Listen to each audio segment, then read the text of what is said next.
Whenever I'm preparing for a session meeting, I always try to remember that the most important thing is that at a meeting we're meeting God and we're meeting each other. And if we make that a priority, the rest of the business will sort itself out. I do have a standard sort of agenda, but I try to map that up around the liturgy. So we think about gathering around the Word. Encountering the Word together. We usually do a Bible study, and then responding to the Word in our business and being sent out.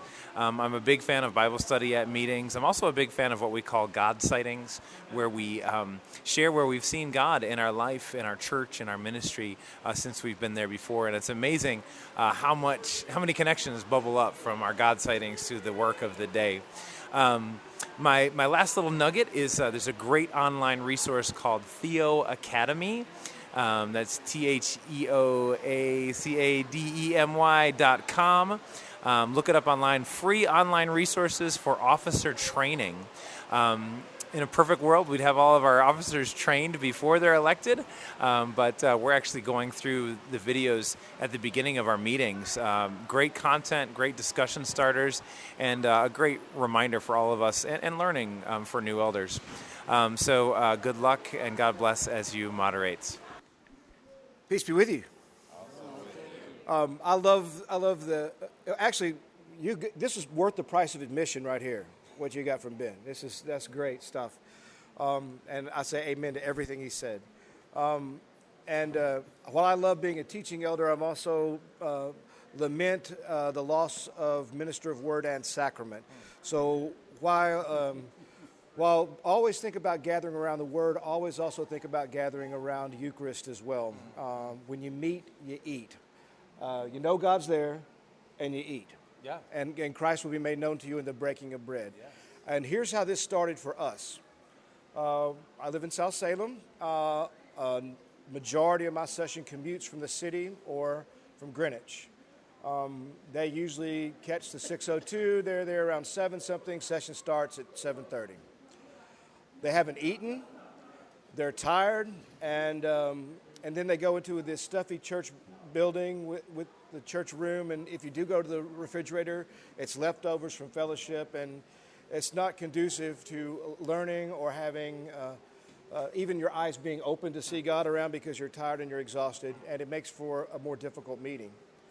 We were given a gift by this guy who's really an eccentric artist who had a banner that he was working on in the room where the session meets, and he Hans Bauer lays this banner out on this where we meet at session, and all of his tools and all of his artwork, and didn't clean it up, and it was there for months. So we had to find another location. So we have a tavern across the street that has a wonderful restaurant, and on Monday nights the restaurant part is closed and the tavern is open. And without any charge, Sue Vales lets us go and meet for our session meeting in the dining room. We have it all to ourselves, and the people who are coming off the train and coming back can grab a glass of wine. They can order something to eat. While the dining room is closed, they still have pub food, which is really good pub food. So I would think about the atmosphere in which these meetings are taking place and how to be pastorally sensitive to the people who are there, and taking care of their needs and being sensitive to them will make the meeting go a whole lot better, I think. And remember everything Ben said. I was thinking to myself that if the effort is to get people who to moderate session meetings not at the church where they worship. So I was reflecting on times that I've moderated sessions at a church other than the one I serve. And it struck me that you're entering in on other people's history and territory. So everything that is in a session meeting needs to be dominated by the word courtesy. So everything's personal and everything is under courtesy. That's Robert's Rules of Order. First thing under Robert's Rules. So I figure if the meeting goes on longer than an hour and a half, we're probably not doing a good job. You're losing people, not physically, but you lose them emotionally and then you lose them mentally. So if you're going into a church you don't know and you're moderating their session, there's some secrets and some inner workings of that church that get revealed or don't get revealed to you. So you have to, that's where the courtesy comes in. There's financial information. Some churches are reluctant to share that. Sometimes the financial information takes over, and then you realize, well, something's wrong here too. So what is the tone that I want to set? A tone of interpersonal relationships, friendliness. I'm not necessarily the person who knows everything in this world, but we're going to start this with prayer, and we're going to be mindful of prayer during this time. So what I was thinking is the moderating that takes place at another church is in a time-conditioned, might last a couple of months. If you're moderating a session for longer than that time period, you're really functioning almost as pastor to the people there. There's a lovely book called Presbyterian Polity for the Local Church. And in it says, words like moderator and clerk, very Presbyterian words, are carefully chosen so that nobody gets too big a head. I mean, moderator is just really a pretty weak word, and so is clerk. So the point is, Jesus is the head of the church. We're meeting under that umbrella and under that leadership. There's some very nice, probably 5 or 6 things that have to do with Robert's Rules of Order. But it's always majority rules, so it gets interesting because not every body of people agree on everything. There are a few things. I've moderated sessions where I was not pastor, and just some practical things. Get there early. See who has the keys. Literally, they have the keys. That's somebody you need to know. It really is. Because they more than likely have a whole lot more to do with the church than most anybody else that you're going to meet there. Get there early, see who has the keys. Secondly, I would also suggest that you learn the history of the church. One church that I moderated, I got literally a folder this thick, and I thank the previous moderator mightily as I went to the recycling bin but actually did go through those minutes, looked at some of the financials that were available, and that's well and good, but there's the whole other history that you need to know of that congregation that will come out. And I'm assuming that you're going to be moderating for more than just a one shot, that you're looking at months of moderatorialship. It's not going to be in and out, but you're going to be there for a while. So you need to know who the players are. You need to know their history, not just the written history, but the oral history that is so much more important.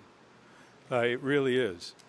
And the third thing I would encourage you to do is to really get to know the people. I love the tavern. Not too much of the tavern, but I really would encourage you to get to know the people in some fashion other than just that 90 minutes that you're going to be together once a month. Yeah. That you find some way, that you call the clerk in between to see what's going on, to see what you need to know, get to know who the musician in the church is, because chances are that person will have some sway one way or the other, for good or ill. The other thing that I would highly recommend is that you bother the heck out of Susan DeGeorge. That's why she gets the big bucks. I would go to her and I would say, Susan, please give me a list that you look at when you have the clerk's day, because I want to know what has to be in those minutes. I want to make sure that I am on top of making sure that the rolls are gone through every year, that they're, all that stuff. You need to know what is going to be on that list so that you can be an effective moderator. So those are the things I would recommend. Get there early, know who has the keys, get some history, get to know the people, and bother Susan. One thing, this is sort of piggybacking on what Ben began with, is I like to create sort of a ritual space to let people know, to signal to them that we are, in fact, in the presence of God, that this is not just the business of the church. We are in some way carrying out the work of Christ in the world. So that can be many different things. It can be an open Bible. I usually light a Christ candle and say a prayer. We thank you, Christ, that you were here with us. You can use a singing bowl or a singing chime, something that sort of centers people, helps them ground in a space that is not ordinary space. It's no longer just the session room or just the room where you're meeting. There's something holy and sacred about that space because there's something holy and sacred about the work that you are about to undertake. If you are able to be with these sessions over the long haul, it is wonderful to develop a relationship with these people and to get to know where you can use humor. I'm lucky that I have a congregation that loves to laugh and a session that loves to laugh. And occasionally they find out just how fluently I speak sailor. And I remember one time I was saying something about an issue that we'd been going over and over and over again. And I said, saints, look, I hate to be a hard-nosed bitch. And all of a sudden I looked up and the clerk of session was pretending to scribble hard-nosed bitch into the session minutes. He didn't really do that, but we were able to diffuse a potentially divisive situation just through the use of humor. So those were the two things I would say. Find a way to create ritual space and get to know people as well as they'll let you get to know them so that you have the opportunity to have some fun together. And I'm the only lay ruling elder here. Oh, okay. Are you also testifying? No. Oh, okay. Well, the only reason I mention it is that the thoughts that I have are so diametrically opposed to the wonderful spiritual guidance that you got from Ben and Chip that it belies my sort of corporate background, and I don't think I need to apologize for that, but it does bring a different perspective. And I also was starting at a place closer to David with the notion that these will be extracurricular and often troubling situations that you're being sort of parachuted into to try to help create conversation and help bring reconciliation. And so it can be very challenging, especially in the initial meeting, to try to establish rapport, to try to build a relationship. And it's a little too early for humor, probably that first time around. And so it can be a real challenge. And I thought it might be useful to remember something that William Sloane Coffin said to his congregation at Riverside, and that is that there are a lot of dedicated screwballs in the world, and the number who occupy pews and pulpits must tax the patience of even our long-suffering and merciful God. Some are downright wicked. And I think every now and then, the problem erupts when there are one or two or three people who are like that, who get in positions of influence and control. And you need to just remind yourself that that this can be the situation, and maybe that will help you develop some insight as to how to manage that one or two people so that the rest of the group can have useful dialogue. David had mentioned a resource. There's one that Susan has used with us. It's called Seeking to be Faithful Together. I don't know whether it came out of the PUP, the Peace, Unity, and Purity effort, but it's basically a series of guidelines that talk about how to respect one another, what the rules of engagement need to be, and if you know you're going into a contentious situation, that may be the right place to begin. I would also urge taking small steps. We have a tendency, I think, to want to get in and get out as quickly as possible, to try to find, if not resolution, a conclusion, if not reconciliation, an end game. But I think that sometimes encourages pushback. And so I would suggest small steps. When things start to blow up and you feel like you're losing control and Robert's rules aren't doing the trick, take a pause for a moment of peace and quiet and prayer, and invite others at the table to participate in the prayer. The meeting that came to mind when Harriet asked me and was actually brought into focus earlier this week was one where I was chairing a mission self-study project during a transition in pastoral leadership. And we had engaged a group that had been working for 6 months or so doing some deep history. This was all based on family systems theory. And this was the presentation of their report. And it was so explosive and divisive that it took 6 months to recover. And what we ended up doing very quickly was to call Presbytery and ask for help.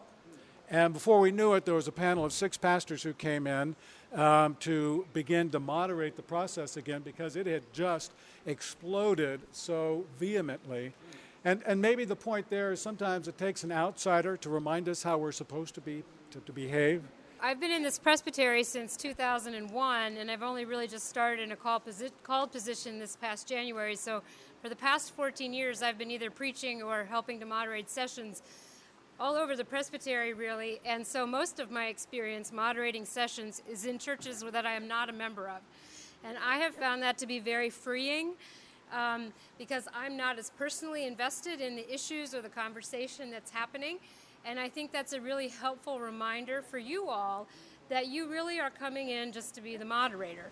And so you don't have to get caught up in the dynamics of the meeting or the people or the personalities and that kind of stuff.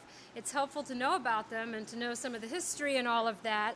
But having that kind of objective perspective is a helpful thing to remember going into the meeting.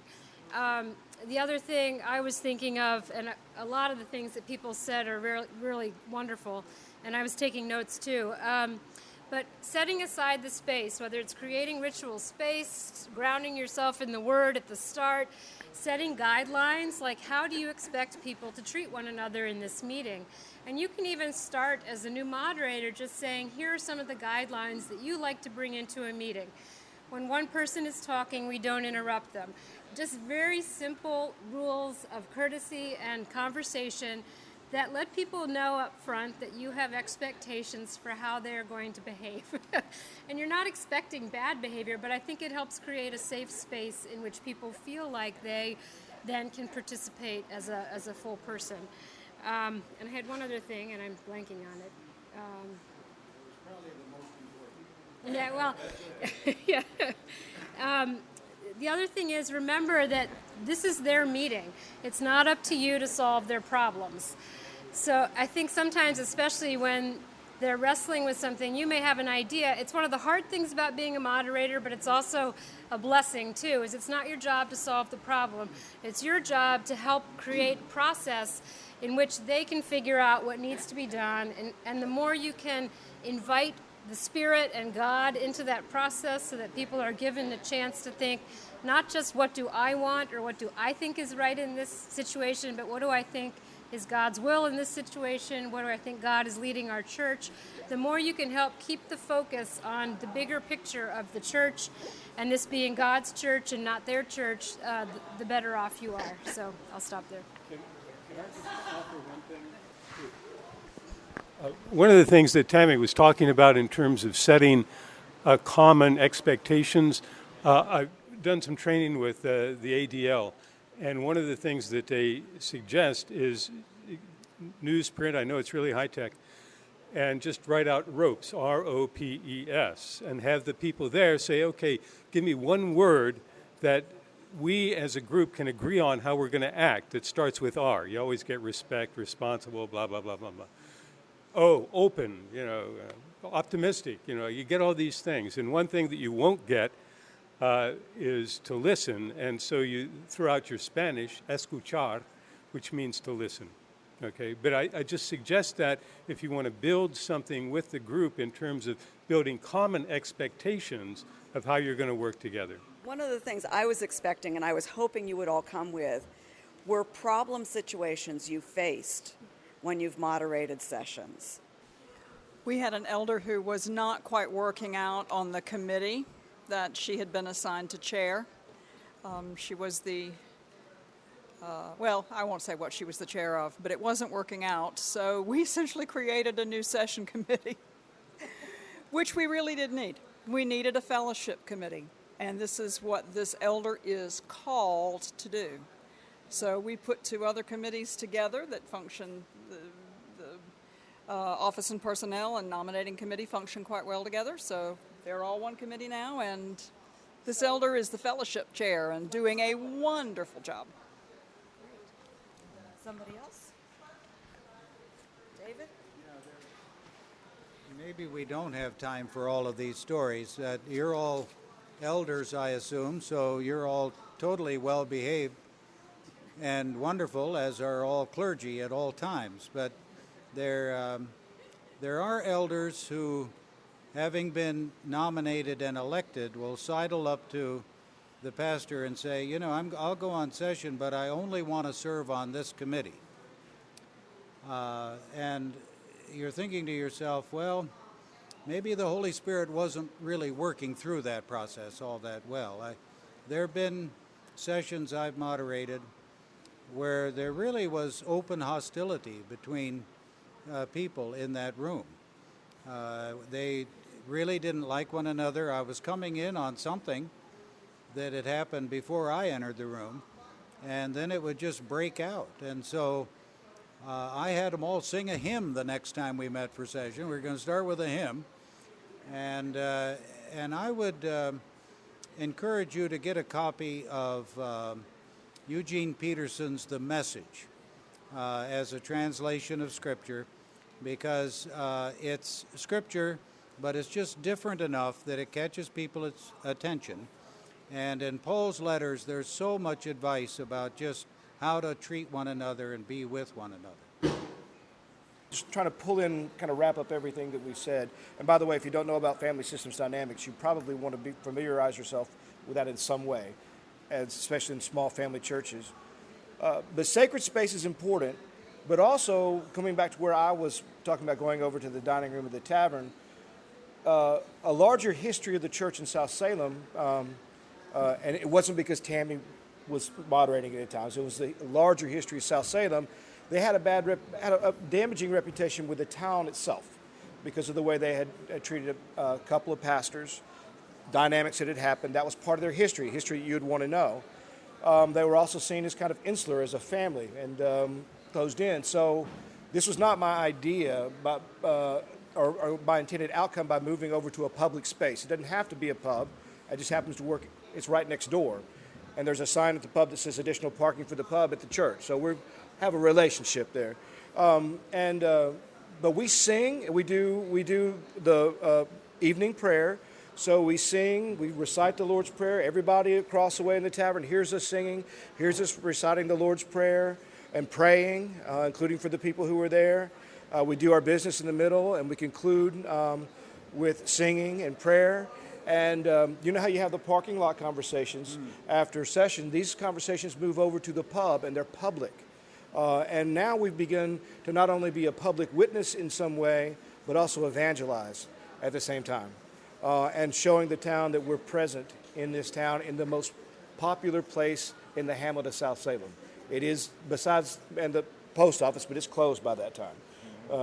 But that's, you might think about if you have a small group meeting at a Denny's or somewhere like that and doing all of these things, creating sacred space in a public space as a witness and being and kind of shaping and forming ontologically the ruling elders as people who know the church isn't confined to a building, and it's not a building.